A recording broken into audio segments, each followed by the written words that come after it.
بسم اللہ الرحمن الرحیم۔ شروع کرتی ہوں اللہ کے نام سے جو بڑا مہربان اور نہایت رحم کرنے والا ہے۔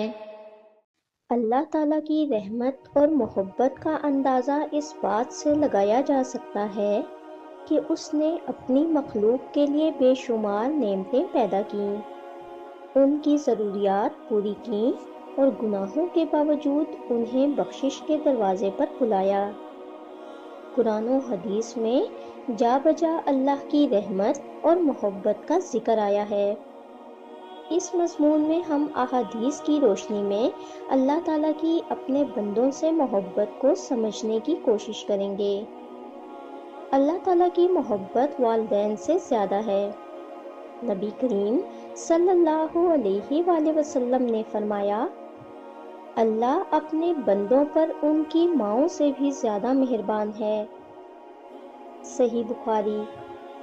یہ حدیث واضح کرتی ہے کہ اللہ تعالیٰ کی محبت انسانی محبت سے کہیں زیادہ ہے۔ ایک ماں اپنے بچے سے بے پناہ محبت کرتی ہے، لیکن اللہ تعالیٰ کی شفقت اور محبت اس سے بھی بڑھ کر ہے۔ اللہ تعالیٰ توبہ کرنے والوں کو پسند کرتا ہے۔ اللہ تعالیٰ کا فرمان ہے، بے شک اللہ بہت زیادہ توبہ کرنے والوں اور پاک صاف رہنے والوں سے محبت کرتا ہے۔ ایک حدیث میں نبی کریم صلی اللہ علیہ وآلہ وسلم نے فرمایا، اللہ تعالیٰ کو اپنے بندوں کی توبہ سے اتنی خوشی ہوتی ہے جتنی کسی مسافر کو اس وقت ہوتی ہے جب وہ صحرا میں اپنی کھوئی ہوئی سواری کو دوبارہ پالے جس پر اس کا کھانا پانی موجود ہو۔ یہ حدیث اللہ کی بندوں سے محبت کی شدت کو بیان کرتی ہے کہ وہ توبہ کرنے والے کو کتنا پسند کرتا ہے۔ اللہ تعالیٰ اپنے بندے کو 70 ماؤں سے زیادہ چاہتا ہے۔ رسول اللہ صلی اللہ علیہ وآلہ وسلم نے فرمایا، اللہ تعالیٰ اپنے بندے کے لیے 70 ماؤں سے زیادہ مہربان ہے۔ یہ حدیث بتاتی ہے کہ ماں کی محبت کا کوئی بدل نہیں، لیکن اللہ کی محبت اس سے بھی زیادہ ہے۔ اگر بندہ غلطی کرے، بھٹک جائے، لیکن پھر بھی اللہ کی طرف رجوع کرے تو وہ اسے معاف کر دیتا ہے۔ اللہ تعالیٰ اپنے بندے کو نیکیوں کی طرف لانے کے بہانے ڈھونڈتا ہے۔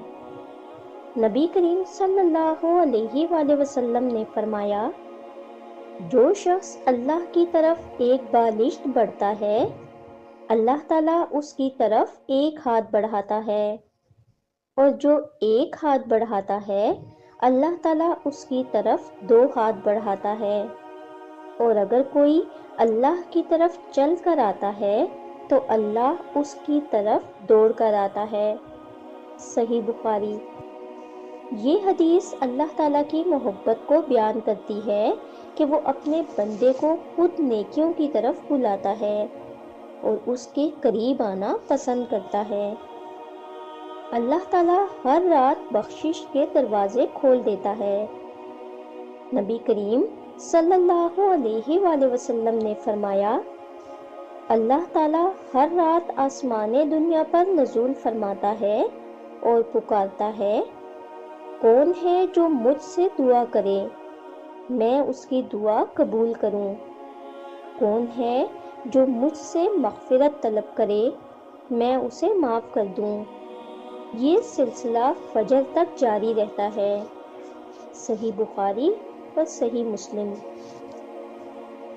یہ حدیث ثابت کرتی ہے کہ اللہ تعالیٰ کس قدر محبت اور شفقت کرنے والا ہے کہ ہر رات اپنے بندوں کو معافی اور دعا کے لیے بلاتا ہے۔ اللہ تعالیٰ بندے کی نیکیوں کو کئی گنا بڑھا کر عطا کرتا ہے۔ نبی کریم صلی اللہ علیہ وآلہ وسلم نے فرمایا، اللہ تعالیٰ فرماتا ہے کہ بندے کا ایک نیک عمل 10 گنا سے لے کر 700 گنا تک بڑھا دیا جاتا ہے، اور جب بندہ گناہ کرتا ہے تو اسے صرف 1 گناہ ہی لکھا جاتا ہے۔ صحیح بخاری اور صحیح مسلم۔ یہ حدیث اللہ تعالیٰ کی مہربانی اور محبت کو ظاہر کرتی ہے کہ وہ بندے کے نیک اعمال کو بڑھا کر اسے زیادہ اجر دیتا ہے۔ اللہ تعالیٰ بندے کو آزمائشوں کے ذریعے مزید قریب کرتا ہے۔ نبی کریم صلی اللہ علیہ وآلہ وسلم نے فرمایا، جب اللہ تعالیٰ کسی بندے سے محبت کرتا ہے تو اسے آزمائش میں مبتلا کر دیتا ہے تاکہ وہ اللہ کے مزید قریب ہو جائے۔ سنن ترمذی۔ یہ حدیث اس بات کو بیان کرتی ہے کہ اللہ تعالیٰ بندے کو مشکلات کے ذریعے آزما کر اس کے درجات بلند کرتا ہے اور اسے مزید اپنی رحمت کے قریب کر لیتا ہے۔ اللہ تعالیٰ کی محبت کا کوئی مقابلہ نہیں۔ وہ ہر وقت اپنے بندوں کو معاف کرنے، انہیں نوازنے اور ان کے ساتھ بھلائی کرنے کے لیے تیار رہتا ہے۔ ہمیں چاہیے کہ ہم اس محبت کو سمجھیں، اللہ کی طرف رجوع کریں، اس سے مغفرت طلب کریں اور اس کی رضا کے مطابق اپنی زندگی گزاریں تاکہ ہم بھی اس کی بے پایہ محبت اور رحمت کے مستحق بن سکیں۔ اگر آپ کو ہماری ویڈیوز اچھی لگتی ہیں اور آپ نے ابھی تک ہمارا چینل سبسکرائب نہیں کیا تو برائے مہربانی چینل کو سبسکرائب کر دیں اور ویڈیو کو لائک کر دیں۔ شکریہ۔